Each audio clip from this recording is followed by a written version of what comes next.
आज हम जो खंड देखेंगे वो मरकुस के अंदर से पाया जाता है। और इस खंड के अंदर जब हम पढ़ेंगे कुछ बातें एक साथ में चल रही हैं और उन बातों का सिर्फ एक ही मकसद है, उन बातों का सिर्फ एक ही बात है, वो है यीशु मसीह के अधिकार के बारे में, कि यीशु मसीह के पास किन किन चीजों के ऊपर अधिकार है, किन किन चीजों के ऊपर अधिकार है।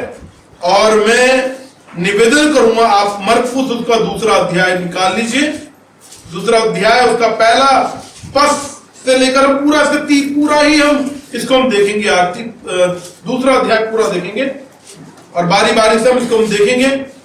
और कृपया करके अपनी बाइबल खोल के रखें और अपने फोन में, अगर आपके पास हार्ड कॉपी नहीं है तो अपने फोन में बाइबल खोल के रखें, ध्यान से सुने इस प्रवचन को जो जीवन बदल देने वाला वचन है। तो मरकुस उसका दूसरा अध्याय, अगर आप मरकुस की पुस्तक को पढ़ेंगे और सुसमाचार के बजाय मरकुस की सुसमाचार में जो चीजें हैं बड़ी जल्दी जल्दी से हो रही हैं, है ना। यीशु मसीह का सेवकाई में भी बड़ी जल्दी आ गए हैं। मरकुस भी क्या कहते हैं, जो यूहन्ना सुसमाचार है उसके बारे में बड़ी जल्दी से उसके अंदर जिक्र हो गया है। यीशु मसीह की सेवकाई बड़ी जल्दी शुरू हो गई है। यीशु मसीह ने चंगाई देना जल्दी शुरू कर दिया है। यीशु मसीह ने प्रचार करना शुरू कर दिया है और ये सब कुछ बड़ी जल्दी जल्दी यहां पर हो रहा है। और यहां पर क्योंकि वो यीशु मसीह के बारे में बताना चाह रहा है, इतना एक्साइटेड है, इतना उत्साह से भरा हुआ है वो यीशु मसीह के बारे में, पवित्र आत्मा की अगुवाई में जिन लोगों को उसने टारगेट किया है, जिन लोगों का जो लोग हैं जिनको लिखना चाह रहा है, उनको बड़ी ही पवित्र आत्मा की अगुवाई में उसको लिखना बताना चाह रहा है। और उसका एक मकसद है, उसका मकसद है कि जो परमेश्वर का जो पुत्र है वो एक ना सिर्फ वो परमेश्वर का पुत्र है, वो मनुष्य भी है, मनुष्य का पुत्र भी है, अर्थात वो मनुष्य भी है। 100% वो परमेश्वर है और 100% वो मनुष्य भी है। ऐसा नहीं है कि 50% वो मनुष्य रहा है और 50% वो परमेश्वर रहा है, इंसान और परमेश्वर, ऐसा नहीं है, वो 100% है। और देखो यहां पर इस घटना के अंदर आप देखेंगे क्या बातें हो रही है यहां पर। और जब यीशु मसीह सेवकाई में उतरे हैं तो उस समय में एक बात थी कि जो याजक होते थे, महायाजक होते थे, जब कोई ऐसी नई शिक्षा लेकर आता था तो अपने चेलों को छोड़ देते थे, अपने चेलों को छोड़ देते थे जांचने के लिए, परखने के लिए कि आखिर इसकी शिक्षा है क्या, सही शिक्षा है या नहीं, सही शिक्षा नहीं है। तो कुछ इस प्रकार से भी बातें आप देखेंगे इस घटना के अंदर। और मैं चाहूंगा आप मरकुस उसका दूसरा अध्याय निकालें और पहले पद से यहां से मेहरबानी से कोई पढ़ दीजिए। कई दिन के बाद वे फिर कफरनहूम में आया और सुना गया कि वे घर में ही है। फिर इतने लोग इकट्ठा हुए कि द्वार के पास की जगह नहीं थी और वह उन्हें वचन सुना रहा था। ठीक है, तो यहाँ पर क्या एक घर में यीशु मसीह आए हैं और घर के अंदर क्या हो गया, भीड़ इकट्ठा हो गई है। कैसी इकट्ठा हो गई है, आप कल्पना करें कि पूरा घर भर गया है, पूरा घर भर गया, पूरा बाहर तक भर गया है और क्या हो गया, अंदर आने तक की जगह नहीं है। और यीशु मसीह, सोचे माइक नहीं है जैसे हमारे पास माइक है, यीशु मसीह के उस टाइम पे माइक नहीं है, और यीशु मसीह उस बड़ी भीड़ को क्या कर रहे हैं, प्रवचन दे रहे, वचन दे रहे। और उनका वचन का संदेश क्या, अगर आप पढ़ेंगे, भाई मन फिराओ स्वर्ग का राज्य निकट है, मन फिराओ स्वर्ग का राज्य निकट है। और वो स्वर्ग का राज्य है कौन, यीशु मसीह, यीशु मसीह खुद, क्योंकि यीशु मसीह का वो इंतजार कर रहे थे, मसीहा का वो इंतजार कर रहे थे। तो यीशु मसीह क्या बोल रहे हैं, भाई मन फिराओ, मसीहा तुम्हारे करीब है, मसीहा तुम्हारे बीच में है। और वहां पर यीशु मसीह प्रचार कर रहे हैं, वहां पे लोग आए। अच्छा, यीशु मसीह को सुनने के लिए अलग अलग प्रकार के लोग होते थे। कुछ होते थे सच में ही गंभीर थे, वो सुनना चाहते थे, प्रभु ने उनको चुन लिया था। कुछ लोग होते थे वो खाने के चक्कर में आते थे कि अभी जब आएंगे यीशु मसीह कुछ चमत्कार करेंगे, खाने के लिए मिल जाएगा। कुछ लोग चंगाई के लिए आते थे, कुछ लोग भाई देखा रहे इतनी भीड़ जा रही है, एमी पीछे होनी है, इस प्रकार से लोग आते थे। लेकिन यीशु मसीह वहां पर किसी एक को प्रचार नहीं कर रहे, यीशु मसीह सबको प्रचार कर रहे हैं। और जब वहां पर यीशु मसीह सबको प्रचार कर रहे हैं, उन सब के अंदर कुछ लोग हैं जिनको प्रभु यीशु मसीह चुनकर अपनी बेटी और उनका अपना बेटा बना लेंगे। ठीक है, अब देखो यहाँ पर आगे क्या लिखा हुआ। और लोग एक लकवे के रोगी को 4 मनुष्यों से उठवाकर उसके पास ले आए, परंतु जब वे भीड़ के कारण उसके निकट न पहुंच सके तो उन्होंने उस छत को जिसके नीचे वह था खोल दिया।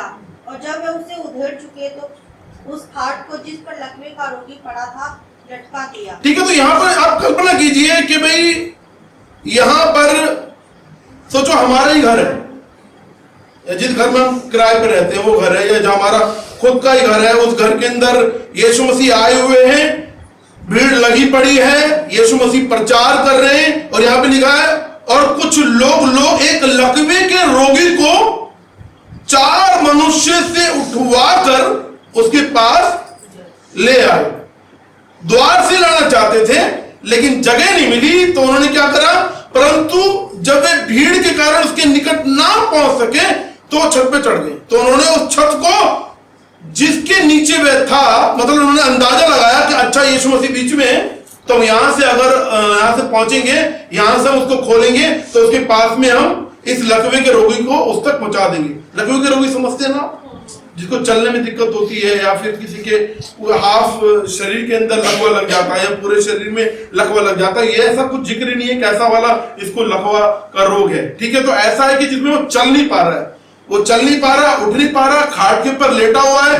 4 लोगों ने अंदाजा लगाया और उन्होंने छत के ऊपर चढ़ गए, और क्या देखा, छत के ऊपर चढ़कर उन्होंने क्या करा, नीचे छत को जिसके नीचे वह था खोल दिया। क्या कर दिया? सोचो हमारे घर पर अगर हमारा खुद का घर है और वहां पे यीशु मसीह आए हुए, सारे लोग बैठे हुए, क्या हम अपनी छत को खोलने देंगे क्या? है? तो जो मतलब कल्पना करके देखें, जिस घर में यीशु मसीह है, जिस घर में जिसका घर है, उसने कुछ रोका टोकी नहीं करी है, उसने कोई रोका टोकी नहीं करी। वो छत को उन्होंने क्या कर दिया, ऊपर से खोल दिया, और जब वे उसे उधेड़ चुके तो उस खाट को जिस पर लकवे का रोगी पड़ा था लटका दिया। यहां पे लिखा 5 में, यीशु ने उनका विश्वास देखकर, किनका विश्वास देखकर? देखिए ध्यान दीजिएगा, यहां पर जो शब्द विश्वास जो है, ये वो विश्वास नहीं है जो जीवन बदल देने वाला, ये वो विश्वास नहीं है जिसमें उद्धार हो गया, ये वो वाला विश्वास नहीं है। ध्यान दीजिएगा, ये वो वाला विश्वास है जैसे हम किसी डॉक्टर पे ज्यादा विश्वास करते हैं। जैसे उदाहरण के लिए भाई पंतनगर में एक डॉक्टर मदान है, तो वहां के लोग ज्यादा उन पर विश्वास करते हैं। मदान के पास जाएंगे तो दवाई बच्चों को लग जाएगी, खुद को दवाई लग जाएगी, उस प्रकार का विश्वास है। या फिर कुछ लोग विश्वास करते हैं भाई, क्या करते हैं, होली फैमिली में के जो डॉक्टर बैठते हैं, वहां की दवाई लेने से क्या हो जाते हैं, चंगे हो जाते हैं। ये जो विश्वास जो लेकर आए हैं, ये उद्धार वाला विश्वास नहीं है, ये वो उद्धार वाला विश्वास नहीं है, वो वाला विश्वास है जैसे हम जा रहे हैं यहां से भाई, जैसे भाई हम अगर बाय ऑटो आए हैं, बाय रिक्शा आए हैं, ये वो वाला विश्वास है। हमने ऑटो वाले को रुका, ऑटो वाला भैया चलोगे क्या? हमें एक थोड़ा अंदाजा, भाई ऑटो चला रहा था उसको ऑटो चलाना आता होगा, रिक्शा चला रहा था उसको रिक्शा चलाना आता होगा, बस चला रहा था उसको बस चलाना आता होगा, मेट्रो चला रहा था उसको मेट्रो चलाना। अगर राजेश को गाड़ी चलानी नहीं आती, कौन कौन राजेश की गाड़ी के अंदर बैठेगा? कोई है क्या? सोचो ये कुर्सी खाली पड़ी हुई है यहाँ पर, अगर ये कुर्सी की एक टूटी पड़ी है, कौन कौन उस कुर्सी के ऊपर बैठेगा? नहीं। अगर हम सब जो कुर्सी पर बैठे हुए हैं, इस कॉन्फिडेंस में बैठे हुए, हमारे पास हमको ये विश्वास है कि हमारे बैठने से ये कुर्सी नहीं टूटेगी। जहां हमको लगेगा ये कुर्सी टूटेगी, हम एकदम से क्या हो जाएंगे? तो यहां पर देखिए, ध्यान दीजिएगा, यहां पर अगर ये वो वाला विश्वास होता, उद्धार वाला विश्वास होता, जो पवित्र आत्मा के द्वारा परमेश्वर अपने लोगों को देता है, वो वाला विश्वास होता, तो देखो यहां पर विश्वास देखा। लेकिन यीशु मसीह किसको बोल रहे हैं? यीशु मसीह देखो आगे लिखा है 5 में, यीशु ने उनका विश्वास देखकर उस लकवे के रोगी से कहा, हे पुत्र, तेरे पाप क्षमा हुए। मतलब उद्धार किसके पास आया? उद्धार किसका हुआ है? उद्धार किसका हुआ है? जब यीशु किसी के अपराधों को क्षमा करता है तो उसके अपराध, उस टाइम के अपराध क्षमा नहीं करे यीशु ने। जब यीशु किसी के जीवन में आते हैं तो वर्तमान के पापों को क्षमा नहीं करते हैं। यीशु मसीह जब किसी के जीवन में आते हैं तो भूतकाल, वर्तमान काल और आने वाले भविष्य के पापों को क्या कर देते हैं? क्षमा कर देते हैं। और यहां पर लकवे के रोगी को यहां पे प्रभु यीशु मसीह ने बोला कि तेरे पाप क्षमा हुए। हो सकता है हमको, जैसे मेरे बड़े भाई को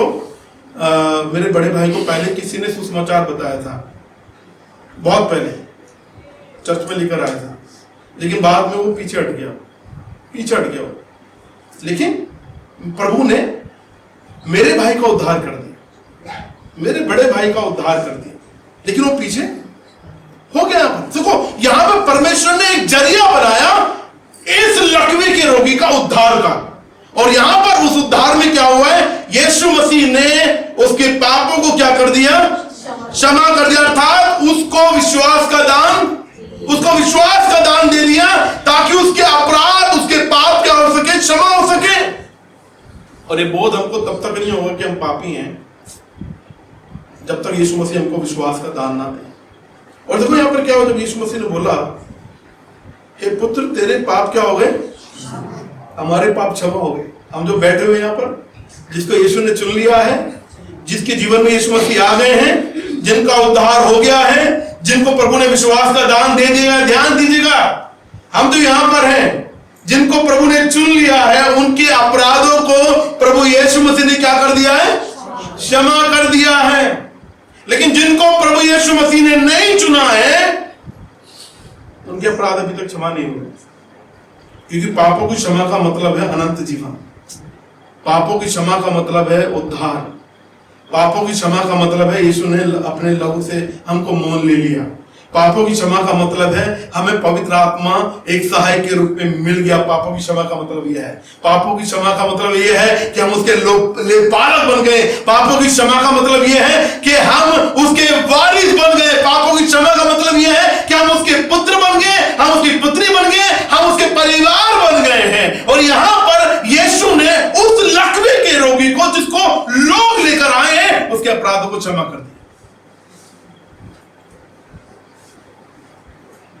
लेकिन यहां पे क्या लिखा है 6 में, तब कई शास्त्री जो वहां बैठे थे अपने अपने मन में विचार करने लगे, ये मनुष्य क्यों ऐसा कहता है, ये तो परमेश्वर की निंदा करता है, परमेश्वर को छोड़ और कौन पाप क्षमा कर सकता है। यीशु ने तुरंत अपनी आत्मा में जान लिया कि वे अपने अपने मनों में ऐसा विचार कर रहे हैं, और उनसे कहा, तुम अपने अपने मन में ये विचार क्यों कर रहे हो, सहज क्या है, क्या लकवे के रोगी से यह कहना कि तेरे पाप क्षमा हुए, या यह कहना कि उठ अपनी खाट उठा और चल फिर। अच्छा तो एक बात, यहां पे यीशु मसीह को क्या अधिकार है, क्या अधिकार है, ने क्या देखा, पाप क्षमा करने का अधिकार है। और देखो दूसरी बात यहां पर क्या है, वो अपने मनों के अंदर कुड़कुड़ा रहे हैं। ये जो शास्त्री हैं, फरीसी हैं, ये जो याजक हैं, महायाजक, उस समय के जो धर्म गुरु हैं, वो आए हुए हैं जांचने के लिए, परखने के लिए कि आखिर इसकी शिक्षा है कैसी, क्या यही मसीह है, कोई और मसीह है। और जब उसने ये देखा कि उसने पाप क्षमा किया, तो मतलब उसने ईर्ष्या की निंदा करी है, परमेश्वर की निंदा कर दी, ऐसे बोल रहे हैं। लेकिन यीशु मसीह बोल रहे हैं उनके मनों की बात को जान।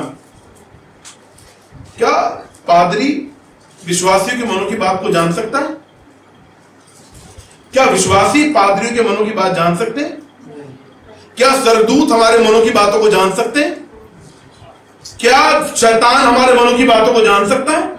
नहीं, ना शैतान हमारी मनों की बातों को जान सकता है, ना दुष्ट आत्मा हमारी मनों की बातों को जान सकती है, ना स्वर्ग में मिकाएल, जिब्राइल ये हमारे मनों की बातों को जान सकते हैं। कोई भी ऐसा नहीं है दुनिया में जो हमारी मनों की बातों को जान सकता है। हमारे मनों में क्या चल रहा है हम कोई भी नहीं जान सकता। ये जो गुण है सिर्फ और सिर्फ हमारे त्रिएक परमेश्वर का गुण है, मनों की बातों को जानना। वो हमारी मनों की बातों को जानते हैं।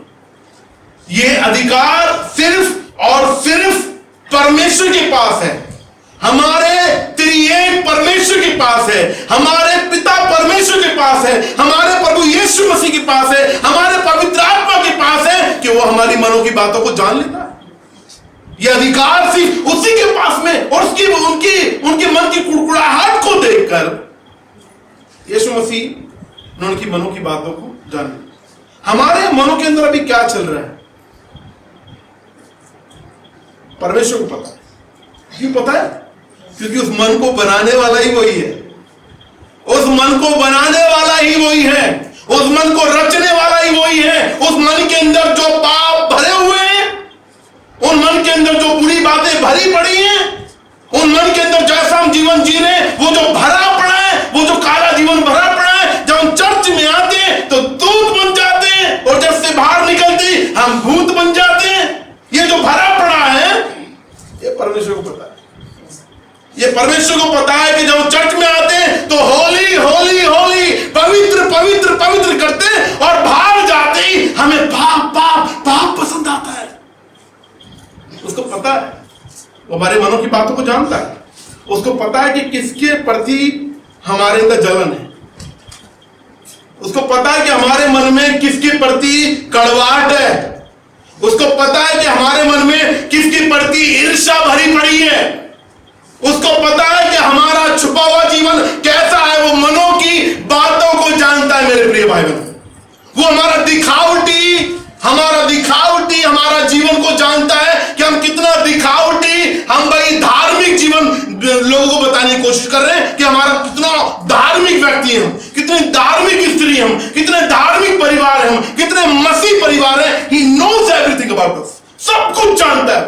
हम कुछ नहीं छुपा सकते उससे। अगर हम सोच रहे हैं कि वो कुछ नहीं जानता, तो भैया सबसे बड़ा बेवकूफ हम ही है। अगर हम सोच रहे हैं हमारे पापों को वो नहीं जानता, सबसे बड़े बेवकूफ हम हैं। वो जानता है। वो हमारे, देखो उसके पाप उसको पता था। उसको पता था कि किसको चुनना है, किसको नहीं चुनना।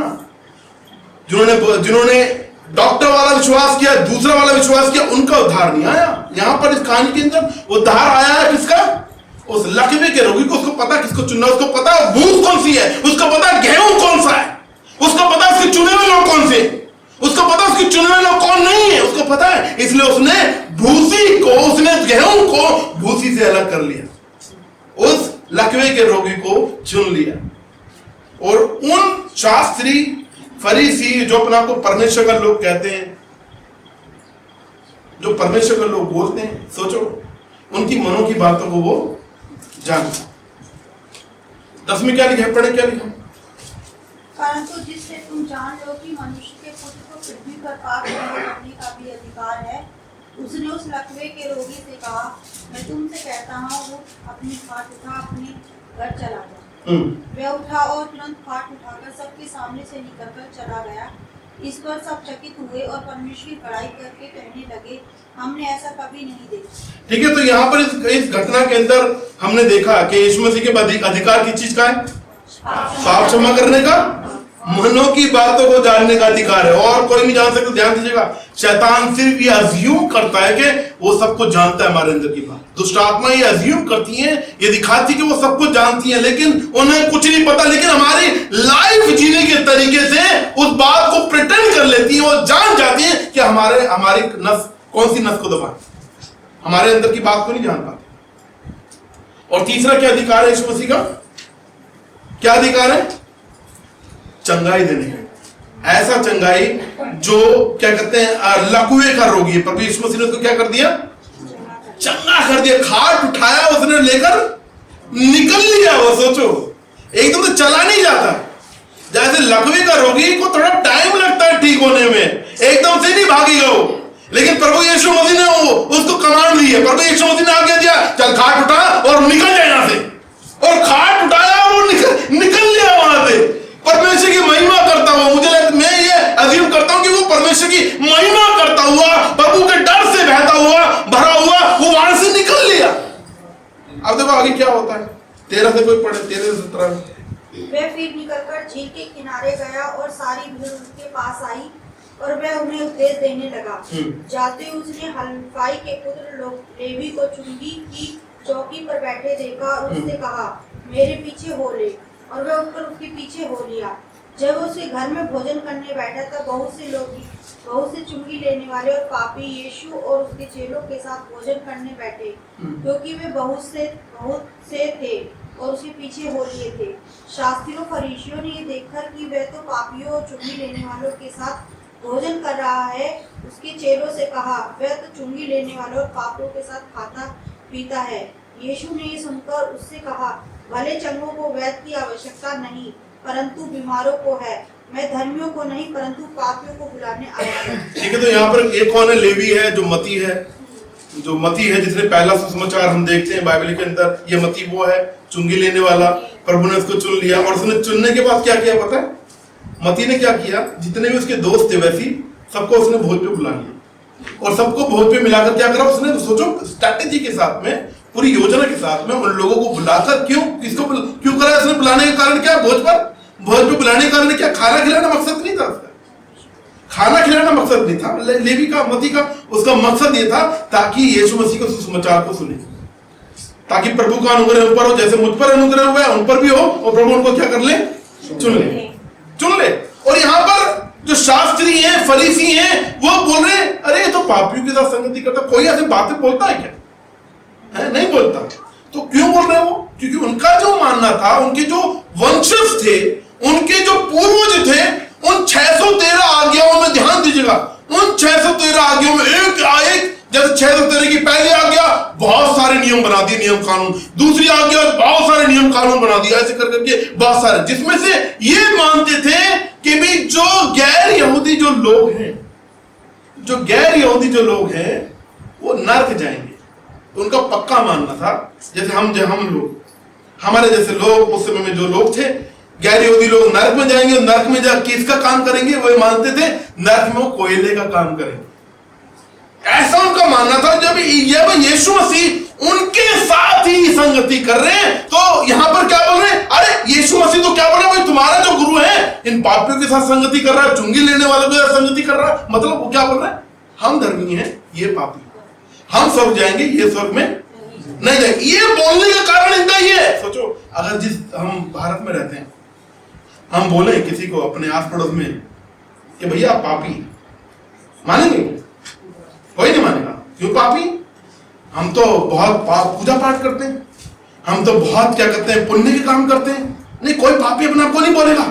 हाँ, दुनिया के अंदर पाप बढ़ रहा है, दुनिया के अंदर पाप बढ़ रहा है, दुनिया के अंदर पाप का घड़ा भर रहा है, और जब ये घड़ा भर जाएगा और ये घड़ा फूटेगा तब जाके दुनिया का नाश होगा। ओ, मैं पापी नहीं हूं, मैं पापी कैसे हो सकता हूं? मैं तो धर्मी हूं, मैं पापी नहीं हूं। पाप का बोध कब होता है? पाप का बोध तब होता है जब यीशु किसी के जीवन में आते हैं, जब यीशु मसीह किसी को चुनते हैं। और यहां पे यीशु मसीह बोल रहे हैं मैं धर्मियों को बचाने नहीं आया हूं, मैं पापियों को बचाने आया हूं। पाप एक किसी भी व्यक्ति को यह बात तब पता चलेगी वो पापी है जब उसका उद्धार होता है, जब उसको विश्वास का दान मिलता है, जब यीशु मसीह को चुन लेते हैं। जिस समय उसको चुनते हैं उसी समय में उसको यह बोध होता है कि हाँ, मुझे यीशु की जरूरत है, मुझे पापों की क्षमा की जरूरत है, मुझे पापों की क्षमा मांगनी है। उससे पहले कभी मुझे भी याद है जब मैं जेल के अंदर था और जब बड़े भाई ने मेरे को समाचार प्रचार किया था, उस समय में सबसे पहले मेरे अंदर ये बात आई थी कि मैं पापी हूं, मुझे पश्चाताप की जरूरत है। उससे पहले कभी नहीं है। और यहां पर लेवी को प्रभु ने चुन लिया और लेवियों को और चुंगी लेने वालों को चुन लिया, क्योंकि ये चुनने का अधिकार है किसके पास में? देखो, काफी कलीसियाएं ये प्रचार करती हैं जो उद्धार है वो एक प्रोसेस है, एक क्रिया, एक प्रोसेस है। उद्धार अभी पता नहीं चलेगा, उद्धार अंतिम में पता चलेगा कैसा जीवन हम जी रहे। नहीं, ये गलत बात है, ये गलत थियोलॉजी है, ये गलत सिद्धांत है। उद्धार बाद में पता नहीं चलेगा, उद्धार पहले पता चलता है, उद्धार पहले ही होता है। प्रभु यीशु मसीह पहले ही चुनते हैं, प्रभु यीशु मसीह पहले ही चुनते हैं। और चुनने की जब चुनते हैं, छोड़ने के लिए नहीं चुनते, ध्यान दीजिएगा, छोड़ने के लिए चुनते हैं। उद्धार हमारे कर्मों पे निर्भर नहीं है। उद्धार ध्यान दीजिएगा, हम अच्छे कर्म करेंगे तब उद्धार होगा, नहीं इसमें और जो सिद्धांत है दुनिया के अंदर, क्या अंतर है? फिर कोई अंतर नहीं है। यीशु मसीह खुद यहां पर चुन रहे हैं। इतनी बड़ी भीड़ में एक व्यक्ति को यीशु मसीह ने बोला है तेरे पाप क्षमा हो। यहां पर चुंगी लेने वालों के बीच में यीशु मसीह यहां पर आए हैं, प्रचार कर रहे हैं, और यहां पर यीशु मसीह बोल रहे हैं मैं पापी को बचाने आया हूं। और ये नहीं पता कितनों को इनमें से चुना, मुझे नहीं पता, लेकिन हो सकता प्रभु ने सबको चुन लिया हो, इन चुंगी लेने वालों को। तो चुनने का अधिकार किसके पास? प्रभु यीशु मसीह।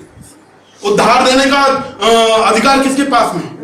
प्रभु यीशु मसीह के पास में। हमारे पास उद्धार, हमारे पास ये अधिकार नहीं कि हम उसको चुन लें। या दीदी ने बोला कि मैंने नहीं चुना, उसने चुना। सही बात है, उसने रॉबिन को चुना, उसने राजेश को चुना, उसने दीपक को चुना, उसने आरती को चुना, उसने राजपाल को चुना, उसने ब्रिजमोहन को चुना और उसने रोहित को चुना। यहाँ पर आए हुए हर एक जन को जिसको प्रभु का अनुग्रह हो गया उसको यीशु ने चुन लिया। किस लिए चुन लिया? बेड़ा पार करने के लिए। किस लिए चुन लिया? अनंत जीवन देने के लिए। किस लिए चुन लिया? पापों की क्षमा के लिए। किस लिए चुन लिया? ओ स्वर्गीय जीवन में जाए, अपनी बेटी बनाने के लिए, अपना बेटा बनाने के लिए यीशु ने चुन लिया। बोलो हालेलुया। ओ उसने चुन लिया, उसने चुन लिया। उसके पास ये अधिकार है, हमारे पास नहीं है। हम उसको चुन नहीं सकते। हमारा चुनना तो ऐसे लगा लो यहां से अपने पत्थर में हम बोल रहे क्या वो यीशु मसीह को हम भाई कर्मों के द्वारा हमारा उद्धार होगा। हम बोल रहे यीशु को हम चुनते कुछ ऐसे लगा लो यहां से हमने पत्थर उठाया और हमने चांद पे मारा, पहुंच गया। पहुंच जाए? कौन कौन है चांद पे पत्थर पहुंचा देगा? कोई भी नहीं, कोई भी। हमारा कोई भी कर्म उद्धार नहीं ला सकता। हमारे अंदर कोई ऐसी खूबी नहीं है, हम इस लायक नहीं है कि उस पवित्र पवित्र पवित्र परमेश्वर को जान सके। हम उस लायक नहीं है, हम उस लायक नहीं है उसकी आराधना कर सके, उसकी स्तुति कर सके, उसकी बड़ाई कर सके, उसकी संगति कर सके, उसकी कलीचक हम कहला सके। हम इस लायक नहीं है। यीशु ने चुन लिया। यीशु मसीह के पास चुनने का अधिकार। अब देखिए आगे क्या लिखा 18 से 22 में पढ़े। यीशु के चेले और फरीसी उपवास करते थे, अतः उन्होंने आकर उससे ये कहा, यूहन्ना के चेले और फरीसियों के चेले क्यों उपवास रखते हैं, परंतु तेरे चेले उपवास नहीं रखते?